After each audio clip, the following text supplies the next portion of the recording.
Good morning everyone, welcome to YouTube channel Sawan sir English. देखिए, हम इस चैनल के माध्यम से हमारी जो क्लासेज चल रही है उसमें नई जो क्लासेज स्टार्ट की गई है इंग्लिश ग्रामर की, उसमें हमने सबसे पहले शुरू किया है टेंस। क्या शुरू किया है? टेंस शुरू किया है। और प्रीवियस क्लास में हमने टेंस के पहले जो बेसिक नॉलेज हमारे पास होनी चाहिए, वो जानकारी हमारे लिए मस्ट है, वो कल के वीडियो में हमने देखा था। आज हम नेक्स्ट क्लास में टेंस शुरू कर रहे हैं। देखिए, टेंस क्या है, बिल्कुल जीरो लेवल से शुरू कर रहे हैं। टेंस जो शब्द है, इसकी जो ओरिजिन है, उत्पत्ति है, इसकी जो उत्पत्ति है वो किससे हुई है? टेम्पस एक शब्द है, मतलब टेंस जो शब्द हमारे सामने आया, इसका जो जन्म हुआ वो कहाँ से हुआ? टेम्पस से। ये जो टेम्पस शब्द है ये किस भाषा का है? लैटिन का। टेम्पस जो शब्द है ये किस भाषा का है? लैटिन भाषा का है, लैटिन लैंग्वेज का है। टेम्पस से इंग्लिश में जो शब्द आया वो क्या आया? टेंस। और जो टेंस है वो हमें क्या बताता है? किसी भी वर्ब का जो है वो वर्ब का हमें टाइम बताता है। देखिए, हम शुरुआत कर रहे हैं इसलिए हम सीख रहे हैं कि टेंस जो है वह किसी भी वर्ब का क्या बताता है? टाइम बताता है। पर क्या है, कोई भी वर्ब ऐसी होती है जो टेंस उसका अलग होता है और टाइम अलग होता है, इसलिए टेंस को हम थोड़ा ऐसा मान सकते हैं कि टेंस का मतलब टाइम है, पर ऐसा नहीं है। टेंस अलग चीज़ है और टाइम अलग चीज़ है। केवल हमने यहाँ पे ये देखा कि टेंस जो है उस शब्द की उत्पत्ति टेम्पस शब्द से हुई है, और ये टेम्पस किस भाषा का शब्द है? लैटिन का है। अब आगे चलते हैं। टेंस जो है वो क्या है? एक टाइम जो है उसकी बड़ी इकाई है, यूँ मान के चले हम। टाइम जो है, टाइम तो एक यूनिट है और टेंस उसका पीरियड है। टाइम जो है वो तो क्या है? एक यूनिट है, और टेंस जो है उसका पीरियड है। देखो, हम शुरू करते हैं। टेंस जो है आप जानते हैं टेंस क्या है? टेंस जो है वो 3 टाइप्स के होते हैं। कितने टाइप्स के होते हैं? 3 टाइप्स के होते हैं। पहला जो है जिसको हम प्रेजेंट कहते हैं, पहला जो टेंस है जिसको हम प्रेजेंट टेंस कहते हैं। दूसरा जो है उसको हम पास्ट टेंस कहते हैं, और थर्ड नंबर पे जो है उसको हम फ्यूचर टेंस कहते हैं। क्या कहते हैं? फ्यूचर टेंस कहते हैं। मतलब यहाँ पर हमारे पास हमने देखा कि टेंस 3 होते हैं। कौन कौन से? प्रेजेंट टेंस, पास्ट टेंस और फ्यूचर टेंस। तो कहने का अर्थ यह है कि टेंस मुख्य रूप से 3 प्रकार के होते हैं। क्या कह सकते हैं हम? टेंस मुख्य रूप से 3 प्रकार के होते हैं। कौन कौन से? प्रेजेंट टेंस, पास्ट टेंस और फ्यूचर टेंस। अब देखो, जब हम प्रत्येक टेंस को जब पढ़ते हैं, मतलब इन टेंसेज के भी अलग अलग टाइप्स हैं। प्रत्येक टेंस के अलग अलग टाइप्स हैं। वो टाइप्स हम कैसे समझेंगे? टेंस का मतलब हम ऐसा मानेंगे, टेंस का मतलब सीधा सीधा किससे है? वर्ब से है। टेंस का मतलब सीधा सीधा किससे है? वर्ब से है। मतलब टेंस मीन्स वर्ब। क्या मानेंगे हम? Tense means verb. तो देखो, ये जो वर्ब है, ये वर्ब जो है इस वर्ब के फॉर्म होते हैं। क्या होते हैं? वर्ब के फॉर्म। फॉर्म का मतलब क्या होता है? रूप। फॉर्म मतलब रूप।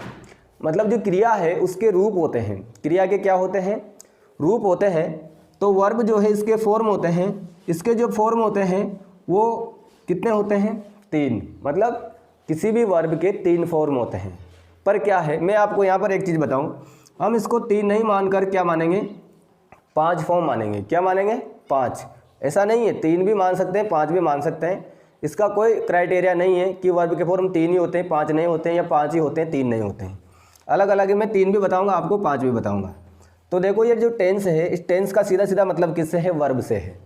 तो देखो, मैं यहाँ एक लाइन बता रहा हूँ आपको। क्रिया जो होती है, मतलब वर्ब जो होती है, क्रिया के विभिन्न रूपों को प्रदर्शित करने के लिए प्रत्येक टेंस को 4 भागों में बांटा गया है। क्रिया जो होती है मतलब वर्ब जो होती है उसके विभिन्न रूपों को बताने के लिए प्रदर्शित करने के लिए प्रत्येक टेंस को 4 भागों में बांटा गया है। मतलब ये जो टेंस है प्रेजेंट है इसके भी कितने भाग होते हैं, 4 होते हैं। पास्ट जो है इसके भी कितने भाग होते हैं, 4 होते हैं। फ्यूचर जो है इसके भी कितने भाग होते हैं, 4 होते हैं। मतलब अलग अलग टेंस में अलग अलग वर्ब काम में आई जाती है। टेंस का मतलब वर्ब ही है और वर्ब सीखना ही टेंस सीखना है।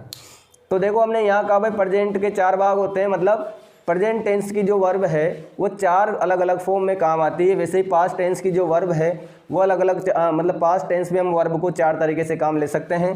फ्यूचर टेंस में किसी भी वर्ब को हम 4 तरीके से काम में ले सकते हैं। और वो जो 4 तरीके हैं जो हैं वो 4 तरीके ही क्या है, इनके टाइप्स हैं। प्रत्येक टेंस के क्या है, अलग अलग भाग हैं, टाइप्स हैं। तो हमने देखा टेंस जो है उसकी उत्पत्ति टेम्पस शब्द से हुई है जो लैटिन भाषा का है। और टेंस जो है एक तरह से टाइम है, पीरियड है। और ये जो प्रत्येक टेंस है वो 3 भागों में बांटा गया है, present tense, past tense, future tense. और जो इन टेंसेज में जो टेंस सीखने का मतलब सीधा वर्ब से है, और वर्ब जो है उस वर्ब के फॉर्म होते हैं, रूप होते हैं, वो 3 और 5 दोनों तरह से होते हैं। तो क्रिया के विभिन्न रूपों को प्रदर्शित करने के लिए प्रत्येक टेंस को 4 भागों में बांटा गया है। अब वो 4 भाग कौन से होते हैं हम देखिए, प्रत्येक टेंस को 4 भागों में बांटा गया है। तो वो 4 भाग कौन से हैं? 4 भाग जो है उसमें सबसे पहला है जिसको हम क्या कहते हैं, सिंपल, या फिर एक और शब्द है इसके लिए इंडेफिनेट। क्या है? इंडेफिनेट। प्रत्येक टेंस के जो 4 भाग हैं, 4 भाग में पहला जो है वह है, उसको 2 तरीके से हम कह सकते हैं, सिंपल भी कह सकते हैं, इंडेफिनेट भी कह सकते हैं। दूसरा जो है उसको कहते हैं कंटिन्यूअस। दूसरा जो है उसको क्या कहते हैं, कंटिन्यूअस। ये जो कंटिन्यूअस होता है इसको और हम कह सकते हैं प्रोग्रेसिव। क्या कह सकते हैं? प्रोग्रेसिव। मतलब जो कंटिन्यूअस जो टाइप्स है इसका, इस कंटिन्यूअस को हम और क्या कह सकते हैं, प्रोग्रेसिव भी कह सकते हैं। थर्ड जो है उस थर्ड टाइप को हम कहते हैं परफेक्ट। क्या कहते हैं? परफेक्ट कहते हैं। क्या कहते हैं? परफेक्ट कहते हैं। और जो चौथा जो टाइप है उसको कहते हैं परफेक्ट कंटिन्यूअस। इसमें दोनों चीज़ें शामिल हो जाती है। तो दोनों चीज़ें शामिल होने के बाद वो क्या बन जाती है, परफेक्ट कंटिन्यूअस। देखिए ये टाइप्स है सिंपल या इंडेफिनेट। सिंपल या इंडेफिनेट। इधर मैं लिखता हूँ वर्ब। क्या लिखता हूँ मैं इधर? वर्ब। वर्ब की जो फॉर्म है उसके बारे में चर्चा करेंगे यहीं। प्रत्येक टेंस के जो 4 भाग होते हैं, 4 भाग में पहला है सिंपल या इंडेफिनेट। इसको हिंदी में कहेंगे, सिंपल को तो क्या कहेंगे, साधारण कहेंगे, और इंडेफिनेट को क्या कहेंगे, अनिश्चित। दोनों का अर्थ सेम है। दोनों का अर्थ क्या है, सेम है। कंटिन्यूअस जो होता है उसको कहते हैं जारी या निरंतर। प्रोग्रेसिव भी यही है, जारी या निरंतर। परफेक्ट जो है इसको कहेंगे पूर्ण, और परफेक्ट कंटिन्यूअस इसको कहेंगे पूर्ण और जारी। और जारी के लिए हम एक और शब्द कह सकते हैं अपूर्ण। क्या कह सकते हैं? अपूर्ण। जो अपूर्ण है वही जारी है। अब सिंपल और जो इंडेफिनेट होता है ये होती है वर्ब जो होती है सिंपल इंडेफिनेट। इसमें क्या है, प्रेजेंट का अलग मामला है और पास्ट का अलग मामला है। तो ये जो सिंपल इंडेफिनेट में हमारे पास वर्ब की फर्स्ट फॉर्म और वर्ब की सेकंड फॉर्म काम आती है। कौन सी फॉर्म काम आती है? वर्ब की फर्स्ट फॉर्म और वर्ब की सेकंड फॉर्म। इसका मतलब है जो वर्ब है उसका जो बेस फॉर्म है वो प्रेजेंट फॉर्म कहलाता है, जैसा कि आप पहले से जानते हैं। और उसका जो सेकंड फॉर्म है वो किस में आता है, सिंपल पास्ट में आता है। उसके बारे में चर्चा करेंगे। केवल मैं आपको इनिशियल इन्फॉर्मेशन दे रहा हूँ कि वर्ब फॉर्म जो है फर्स्ट फॉर्म सेकंड फॉर्म किस में काम आती है, सिंपल या इंडेफिनेट में। प्रेजेंट में फर्स्ट फॉर्म, पास्ट में सेकंड फॉर्म। आगे जो कंटिन्यूअस प्रोग्रेसिव है इसमें जो है वो वर्ब की कौन सी फॉर्म काम आती है, वर्ब की चौथी फॉर्म जो है वो काम आती है। और चौथी फॉर्म आप जानते हैं कौन सी फॉर्म कहलाती है, आईएनजी फॉर्म। मतलब किसी भी वर्ब के साथ जो आईएनजी लगती है वो कौन सी फॉर्म होती है, वर्ब की चौथे नंबर की फॉर्म होती है, फोर्थ फॉर्म जिसको हम कहते हैं। परफेक्ट जो है ये परफेक्ट में कौन सी काम आती है, वर्ब की थर्ड फॉर्म काम आती है। कौन सी काम आती है, वर्ब की थर्ड फॉर्म। और परफेक्ट कंटिन्यूअस जो है इसमें वर्ब की थर्ड और फोर्थ दोनों काम आती है। कौन सी आती है, वर्ब की थर्ड और फोर्थ। मतलब थर्ड फॉर्म तो काम नहीं आती है, पर बी की जो थर्ड फॉर्म होती है, बीन, वो काम आती है। तो हम यहाँ पर केवल वर्ब की फोर्थ फॉर्म ही लिखेंगे, क्योंकि वर्ब जो होती है, मेन वर्ब जो होती है, उस वर्ब की चौथी फॉर्म काम आती है, मतलब आईएनजी फॉर्म काम आती है। ये ज़्यादा ये ऐसा नहीं है, ये इम्पोर्टेंट नहीं है, केवल मैंने आपको प्रारंभिक जानकारी के हिसाब से बताया है। ये वर्ब की फर्स्ट फॉर्म जो बताई है, इसी का सेकंड रूप जो होता है वर्ब की फिफ्थ फॉर्म होता है, पांचवी फॉर्म जो जिसे हम कहते हैं।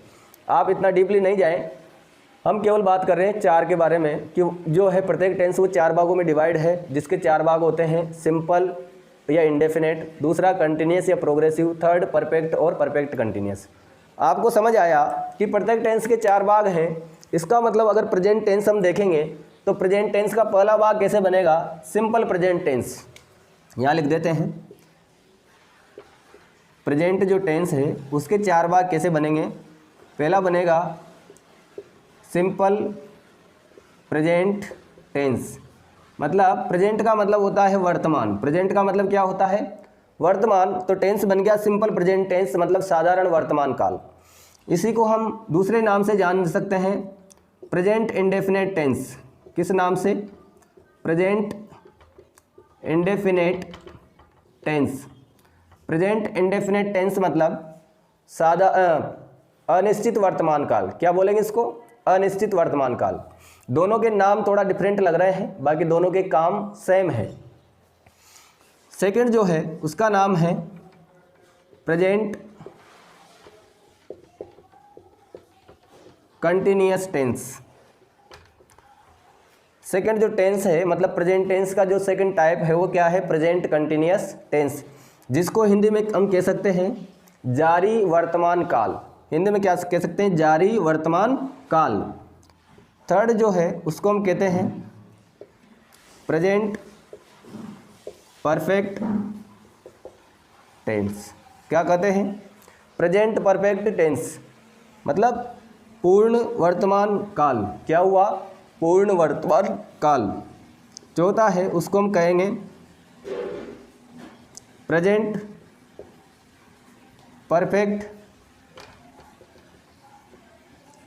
Continuous tense.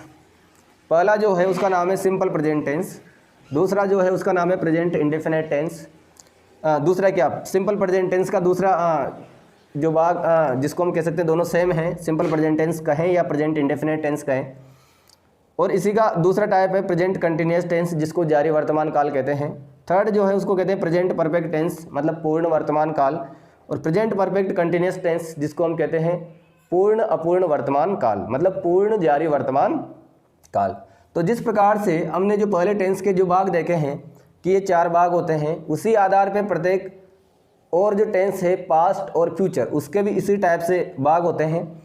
कैसे होंगे, सिंपल पास्ट टेंस या पास्ट इंडेफिनेट टेंस। कैसे बनेगा वो, सिंपल पास्ट टेंस या पास्ट इंडेफिनेट टेंस। फिर इसका जो सेकंड टाइप होगा वो क्या होगा, पास्ट कंटिन्यूअस टेंस। क्या होगा, पास्ट कंटिन्यूअस टेंस। पहला जो हुआ सिंपल पास्ट टेंस उसको कहेंगे साधारण भूतकाल या अनिश्चित भूतकाल। क्या कहेंगे, अनिश्चित भूतकाल। दूसरा जो है उसको कहेंगे जारी भूतकाल। क्या कहेंगे, पास्ट कंटिन्यूअस टेंस मतलब जारी भूतकाल। थर्ड जो है उसको कहेंगे प्रेजेंट पास्ट परफेक्ट टेंस, मतलब पूर्ण भूतकाल। पास्ट परफेक्ट टेंस मतलब पूर्ण भूतकाल। चौथा है प्रेजेंट परफेक्ट कंटिन्यूअस टेंस, उसको हम कहेंगे पूर्ण अपूर्ण भूतकाल। क्या कहेंगे, पूर्ण अपूर्ण भूतकाल। भूत का मतलब है अतीत, भूत मतलब क्या है, अतीत है। इसी आधार पे थर्ड जो टेंस हमारे पास है वो है फ्यूचर। क्या है, फ्यूचर, जिसको भविष्यत कहते हैं, भविष्य कहते हैं। फ्यूचर जिसको कहते हैं भविष्य, वो कैसे बनेगा, सिंपल फ्यूचर टेंस मतलब साधारण भविष्यत काल, और फ्यूचर इंडेफिनेट टेंस अनिश्चित भविष्यत काल। फ्यूचर इंडेफिनेट टेंस मतलब अनिश्चित भविष्यत काल। फिर है फ्यूचर कंटिन्यूअस टेंस मतलब जारी भूतकाल। फ्यूचर कंटिन्यूअस टेंस जारी भविष्यत काल, भूतकाल नहीं, भविष्यत काल। फिर है future perfect tense. Future perfect tense मतलब पूर्ण भविष्यत काल। फ्यूचर परफेक्ट टेंस मतलब पूर्ण भविष्यत काल। चौथा है फ्यूचर परफेक्ट कंटिन्यूअस टेंस। क्या है, फ्यूचर परफेक्ट कंटिन्यूअस टेंस, उसको कहेंगे पूर्ण अपूर्ण। पूर्ण मतलब पूरा, अपूर्ण मतलब जारी, पूर्ण अपूर्ण भविष्यत काल। तो देखिए प्रत्येक टेंस जो है, टेंस तीन हुए, प्रेजेंट पास्ट फ्यूचर, और प्रत्येक टेंस के चार भाग हुए। कौन कौन से, सिंपल या इंडेफिनेट, कंटिन्यूअस, परफेक्ट और परफेक्ट कंटिन्यूअस। तो प्रत्येक टेंस को हमने देखा, प्रत्येक टेंस के कितने भाग हुए, 4 भाग हुए। तो 4 भाग होने के कारण हमारे टेंस हैं 3, उनके भाग हुए 4, तो 3 को 4 से मल्टीप्लाई करेंगे तो कितने टेंस बन जाते हैं, 12 टेंस बन जाते हैं। कितने टेंस बन जाते हैं, 12 टेंस बन जाते हैं। अब इस क्लास के माध्यम से हम प्रत्येक टेंस को, 12 जो टेंस हुए उसमें प्रत्येक टेंस को एक एक करके पढ़ेंगे। अब जब हमने देखा पहला टेंस प्रेजेंट का जो है वो सिंपल प्रेजेंट टेंस या प्रेजेंट इंडेफिनेट टेंस होता है, तो उसके बारे में हम चर्चा करते हैं कि ये क्या टेंस होता है। टेंस पढ़ने से पहले जो मोस्ट जानकारी थी, अपने लिए जो इम्पोर्टेंट इन्फॉर्मेशन थी वो मैंने आपको दी। अब आज इस क्लास में हम टेंस शुरू करने जा रहे हैं। पहला हमारा टेंस होगा सिंपल प्रेजेंट टेंस या प्रेजेंट इंडेफिनेट टेंस। पहला जो टेंस है उसका नाम है सिंपल प्रेजेंट टेंस, यह इसका मैंने दूसरा नाम भी आपको बताया, प्रेजेंट इंडेफिनेट टेंस। इसको हिंदी में कहेंगे साधारण वर्तमान काल। क्या कहेंगे, इसको हम कहेंगे साधारण वर्तमान काल, और इसी का जो दूसरा नाम है उसको कहेंगे अनिश्चित वर्तमान काल। क्या कहेंगे, अनिश्चित वर्तमान काल। देखो साधारण वर्तमान काल या अनिश्चित वर्तमान काल का मतलब है, पहले मैं एक चीज़ बताता हूँ आपको, ये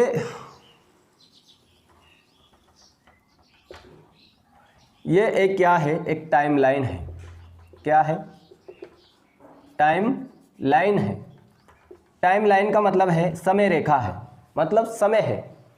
समय निरंतर अपनी गति से प्रोग्रेसिव है, मतलब समय अपनी गति से निरंतर धीरे धीरे चल रहा है, न कभी स्लो होता है न कभी फास्ट होता है। इसकी जो स्पीड है वो एक ही मोशन पे होती है और ये अपनी गति से चल रहा है। आई बात समझ में। नेक्स्ट, पहली बात हम सीखेंगे प्रेजेंट क्या है। पहले हम क्या सीखेंगे, प्रेजेंट क्या है। प्रेजेंट मतलब वर्तमान है। प्रेजेंट मतलब सीधा सीधा क्या है, वर्तमान है। जैसे अभी क्लास चल रही है, मैं स्पीकिंग कर रहा हूँ, आप सुन रहे हैं, ये क्या है, प्रेजेंट है। मतलब जो हाल आंखों देखा है वो क्या है, प्रेजेंट है। दूसरी बात, जो टाइम हम जब बात कर रहे हैं उसके बिफोर निकल गया है, मतलब उसके पहले निकल गया है, वो समय अब वापस दोबारा आने वाला नहीं है, वो क्या है, पास्ट है। क्या है वो, पास्ट है। हम जो बात कर रहे हैं वो क्या है, प्रेजेंट है। जो समय निकल गया है वो क्या है, पास्ट है। और जो समय हमारे बात करते हुए इस समय के बाद जो आगे है, हम जब बात कर रहे हैं उसके आगे जो समय है जो अभी वर्तमान तक आया नहीं है, वह समय जो आगे है उस आगे वाले समय को हम क्या बोलते हैं, फ्यूचर बोलते हैं। क्या बोलते हैं, फ्यूचर बोलते हैं। मतलब कहने का अर्थ यह है कि प्रेजेंट का मतलब यही है कि जिस समय हम बात कर रहे हैं वही समय प्रेजेंट है, और जो समय बात करने से पहले निकल गया है, जो हमने बात कही है उसके पहले निकल गया है, वो पास्ट है। और जो समय हम बात कर रहे हैं उसके आगे है, मतलब जो समय हमने अभी देखा नहीं है वो समय क्या है, फ्यूचर है। क्या है वो, फ्यूचर है। बात कर रहे हैं हम टाइम की, तो देखो अब टाइम से आते हैं हम किस पे, टेंस पे। किस पे आते हैं, टेंस पे। तो देखो ये जो प्रेजेंट जो है, ये जो प्रेजेंट है, इस प्रेजेंट का मतलब है कि कोई भी काम प्रेजेंट टाइम में होता है। कब होता है, प्रेजेंट टाइम में, मतलब वर्तमान समय में होता है। कोई भी साधारण काम है या अनिश्चित काम है, मतलब जिसका कोई टाइम डिसाइड नहीं है, पर उसको, उस काम को देखकर या सुनकर हमें ऐसा लगता है कि ये वर्तमान में होता है। क्या होता है, वर्तमान में होता है या हो रहा है। अब साधारण और अनिश्चित का मतलब यह है कि साधारण समय में, मतलब साधारण समय क्या, प्रेजेंट टाइम में कोई भी काम जो होता है वह प्रेजेंट टेंस का काम कहलाता है। किसका कहलाता है, प्रेजेंट टेंस का काम कहलाता है। दूसरी बात इसमें यह है कि कोई भी काम जो नियमित निर्धारित समय पर होता है वह बिल्कुल डिसाइडेड है, और वो पास्ट में भी वैसे ही होता था, प्रेजेंट में भी वैसा ही हो रहा है, और पास्ट में भी वैसा ही होता रहेगा। वो भी किस टेंस में आता है? वह भी साधारण वर्तमान काल या अनिश्चित वर्तमान काल में आता है। किस में आता है?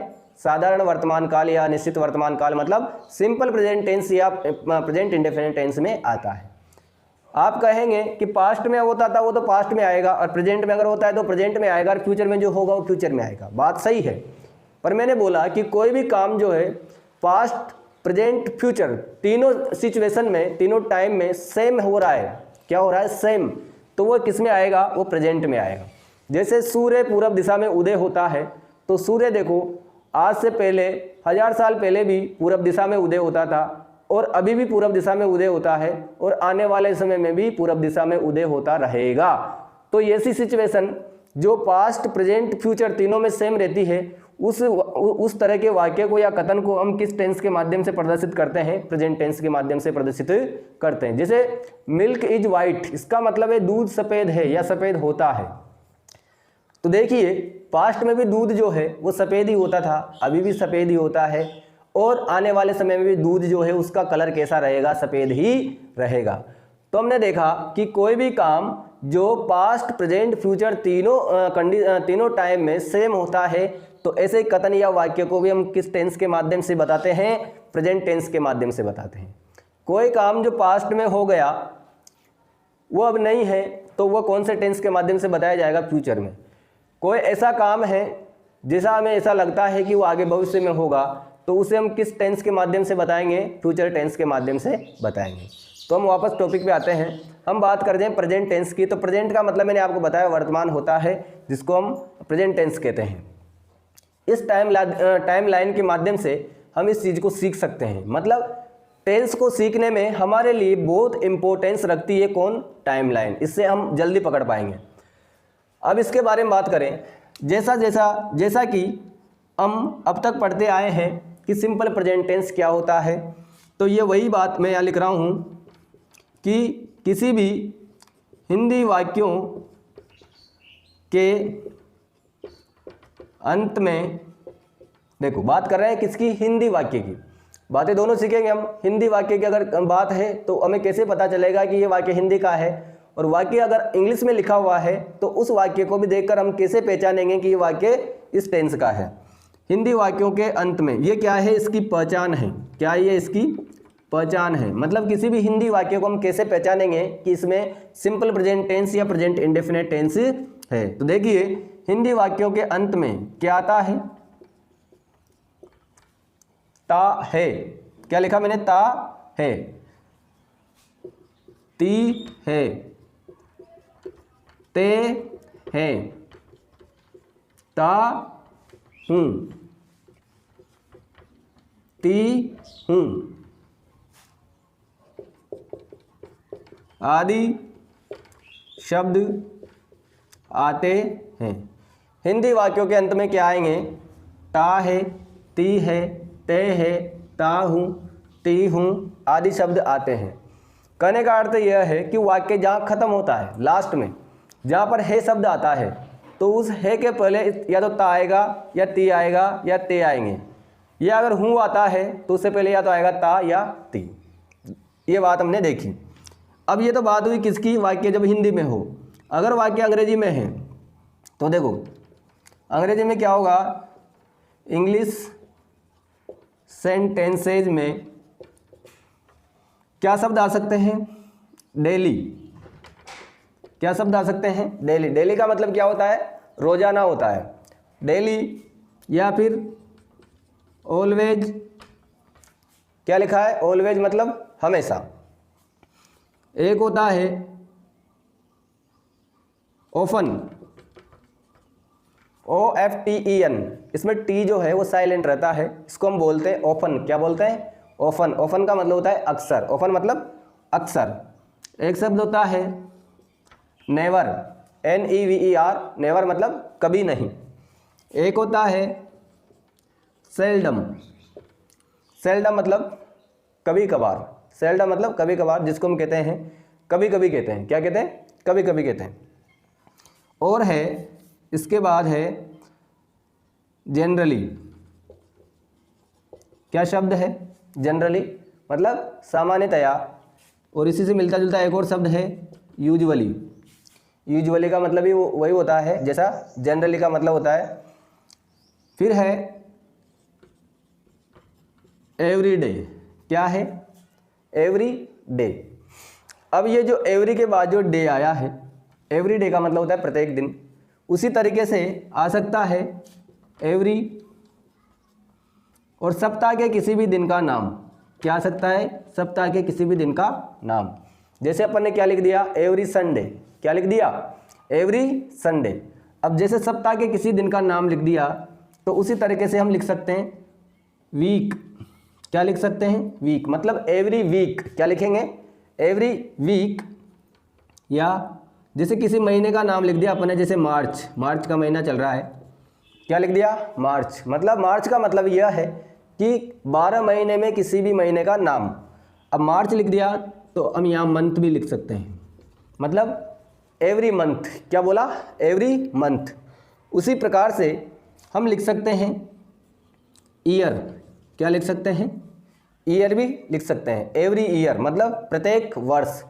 कहने का अर्थ है कि एवरी के जस्ट बाद सप्ताह के किसी दिन का नाम आ सकता है, या वीक। वीक का मतलब होता है सप्ताह, ये भी आ सकता है। महीने का नाम आ सकता है, 12 जो महीने उसमें किसी का भी नाम आ सकता है। या मंथ। मंथ मतलब महीना होता है। एवरी मंथ प्रत्येक माह, ऐसा भी आ सकता है। या एवरी ईयर प्रत्येक वर्ष। कहने का अर्थ है अंग्रेजी के वाक्यों में कहीं भी सबका अलग अलग स्थान है। ये सब क्या है? क्रिया विशेषण है। ये सब क्या है? क्रिया विशेषण है। क्रिया विशेषण सबका अलग अलग, सबकी अलग अलग जगह है। ऑलवेज कहाँ आता है, ओपन कहाँ आता है, नेवर कहाँ आता है, सबको अलग अलग जगह लगाया जाता है। तो मैंने लिखा है सीधा कि इंग्लिश सेंटेंस में ये कहीं भी आ सकते हैं। कौन कौन से? Daily, always, open, never, seldom, generally, usually, every day, every Sunday, week, every month, every year. ये पहचान किसकी हुई? अंग्रेजी वाक्यों की। मतलब मान लो किसी भी वाक्य में हमें वर्ब फिल करनी है। क्या करना है? वर्ब मतलब क्रिया जो है वो भरनी है।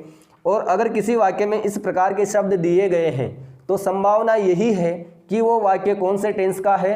प्रेजेंट इंडेफिनेट या सिंपल प्रेजेंट टेंस का है। किसका है? प्रेजेंट इंडेफिनेट या सिंपल प्रेजेंट टेंस का है। तो हमने देखा कि सिंपल प्रेजेंट टेंस जो होता है, तो प्रेजेंट क्या होता है? टाइमलाइन के माध्यम से हमने देखा कि जब हम बात कर रहे हैं वह समय प्रेजेंट है, उसके पहले का जो समय निकल गया वो पास्ट है, जो समय आगे आएगा वो क्या है? फ्यूचर है। प्रेजेंट टेंस को हमने देखा कि इसकी जो पहचान है हिंदी वाक्यों की वो क्या है? ता है, ती है, ते है, ता हूँ, ती हूँ आदि शब्द हिंदी वाक्य के अंत में आते हैं। जैसे मैं अंग्रेजी पढ़ाता हूँ तो पीछे आया ता पढ़ाता हूँ, तो ता हूँ तो कौन सा वाक्य किस टेंस का है? सिंपल प्रेजेंट टेंस का है। फिर हमने देखा कि अगर वाक्य हिंदी से अंग्रेजी में ट्रांसलेट नहीं करना है, हमें करना क्या है? किसी भी वाक्य को अंग्रेजी में जो वाक्य लिखा हुआ है उसमें टेंस को पहचान कर वर्ब का सही फॉर्म फिल करना है। तो हम देखेंगे कि उस वाक्य में अगर इस प्रकार के शब्द आ रहे हैं, ये क्रिया विशेषण आ रहे हैं, एडवर्ब्स आ रहे हैं, तो हम उसमें कौन से टेंस को काम में लेंगे? सिंपल प्रेजेंट टेंस को काम में लेंगे। अब देखो सिंपल प्रेजेंट टेंस को काम में लेंगे, यहां तक हमने देखा। अब काम में कैसे लेंगे वो आगे हम बात करते हैं।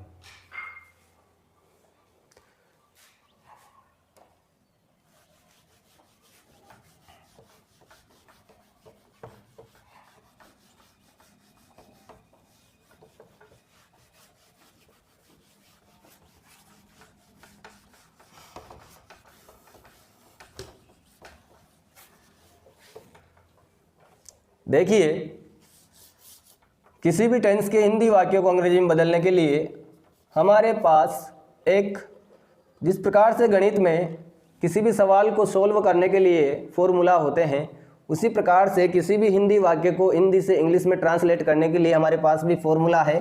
मतलब एक तरह से स्ट्रक्चर है। क्या स्ट्रक्चर है? कि अगर वाक्य सिंपल प्रेजेंट टेंस या प्रेजेंट इंडेफिनेट का है तो उसको किस स्ट्रक्चर से हम सेट करेंगे? सबसे पहले हम लिखेंगे सब्जेक्ट। क्या लिखेंगे? सब्जेक्ट। मतलब हिंदी के वाक्य में जो सब्जेक्ट है, जो वाक्य के शुरू में आता है, वो लिखेंगे। सब्जेक्ट के बाद हम लिखेंगे वर्ब की फर्स्ट फॉर्म। क्या लिखेंगे? वर्ब की फर्स्ट फॉर्म। फर्स्ट फॉर्म का मतलब जो उसका बेस फॉर्म है, जिसको हम जानते हैं कि वर्ब इस नाम से जानी जाती है, सब्जेक्ट प्लस वर्ब की फर्स्ट फॉर्म। अब सब्जेक्ट यहाँ देखो दो तरीके के होते हैं, एक जो होता है वो तो सिंगुलर होता है, एक जो दूसरा होता है वो प्लूरल होता है। सिंगुलर का मतलब एक वचन और प्लूरल का मतलब बहुवचन।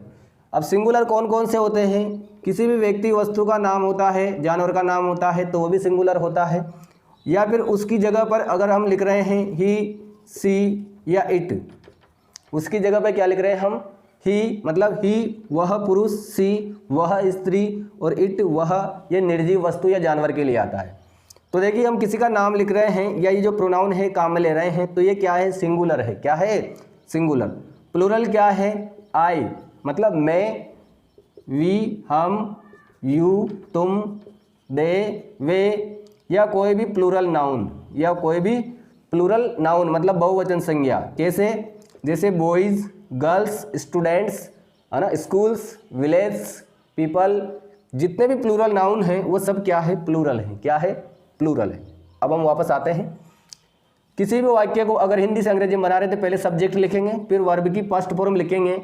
वर्ब की फर्स्ट फॉर्म लिखेंगे कब? जब हमारा जो सब्जेक्ट है वो क्या है? प्लूरल है।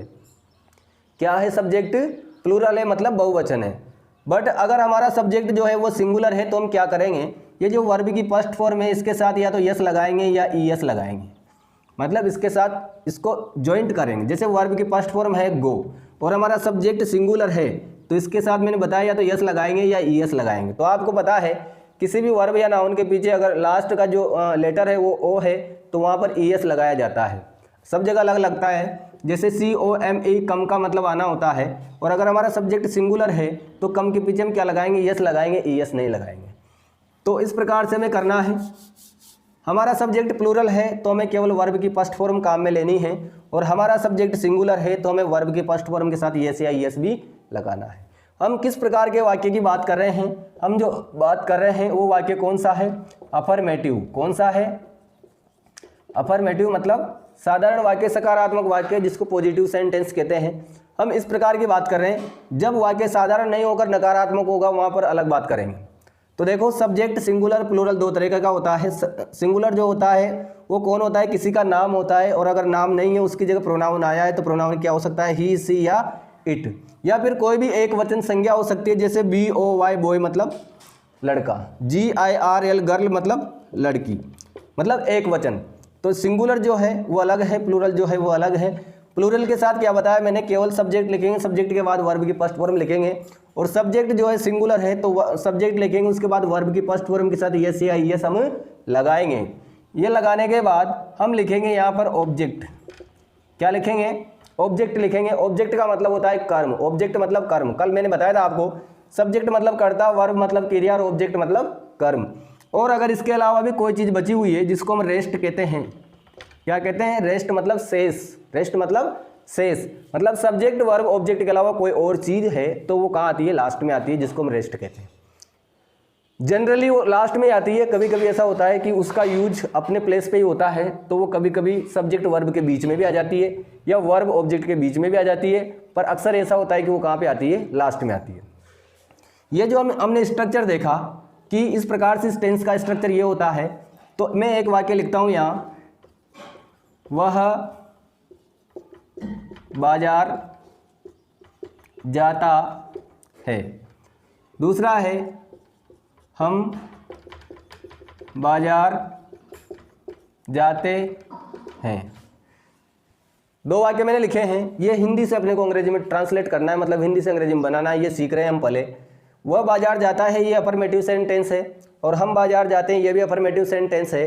इसमें कह रहा है कि पहले सब्जेक्ट लिखेंगे। मैंने कल बताया आपको सब्जेक्ट कौन होता है? काम करने वाला। बाजार जाने का काम कौन करता है? वह, और यहाँ कौन करते हैं? हम। वह बाजार जाता है, वह के लिए अंग्रेजी में शब्द हुआ करता है ही। क्या होता है? ही। वह पुरुष, ही, और हम के लिए शब्द होता है वी, WE, वी माने हम। सब्जेक्ट हमने लिखा है। फिर कह रहा है कि वर्ब की फर्स्ट फॉर्म लिखेंगे। अगर सब्जेक्ट प्लूरल होगा तो, और अगर प्लूरल नहीं है, सिंगुलर है, तो वर्ब की फर्स्ट फॉर्म के साथ एस या एस भी लगाएंगे। हमने देखा यहाँ सब्जेक्ट क्या है? ही। क्या सब्जेक्ट है? ही क्या है? सिंगुलर है। तो हम पहले तो वर्ब लिखेंगे। वर्ब क्या है हमारे पास?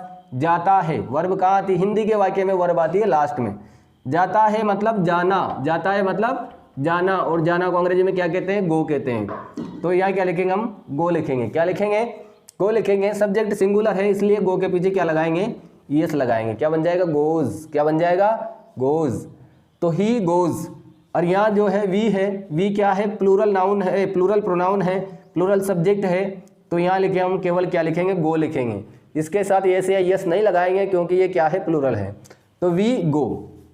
फिर कहाँ जाता है, बाजार। जाने के अर्थ गो क्रिया के बाद क्या लगाते हैं, टू लगाते हैं। तो ही गोज टू मार्केट, वह कहाँ जाता है, बाजार जाता है। और हम बाजार जाते हैं तो वी गो टू मार्केट। ये मार्केट जो है वो पीछे किसकी प्लेस पे आया है, ऑब्जेक्ट के प्लेस पे। किस पे आया है, ऑब्जेक्ट की प्लेस पे। तो देखो हम बाजार, वह बाजार जाता है, इसका इंग्लिश में ट्रांसलेट क्या होगा, ही गोज टू मार्केट। और हम बाजार जाते हैं, इसका ट्रांसलेट क्या होगा, वी गो टू मार्केट। तो देखिए सिंपल प्रेजेंट टेंस या प्रेजेंट इंडेफिनिट टेंस में अफर्मेटिव सेंटेंस को हिंदी से इंग्लिश में ट्रांसलेट करने का क्या स्ट्रक्चर है आपने देखा। अब इसके आगे जो है वो हम कल की क्लास में करेंगे क्योंकि आज टाइम हो चुका है। तो इसको देखते हुए आप इसको एक बार में अगर समझ में नहीं आता है तो दूसरी बार देखें। 100% मुझे ऐसा विश्वास है कि आपको 100% समझ में आएगा। और ये बात अगर आप सीख गए तो आगे कभी भी आप टेंस के मामले में नहीं टकराओगे और आप टेंस सीख जाएंगे। और आपके फ्यूचर में आपकी एकेडमिक कम्पिटिटिव एग्जामिनेशंस में इससे आपको बहुत सहायता मिलेगी। तो आज के लिए इतना ही काफ़ी है। Okay, thank you.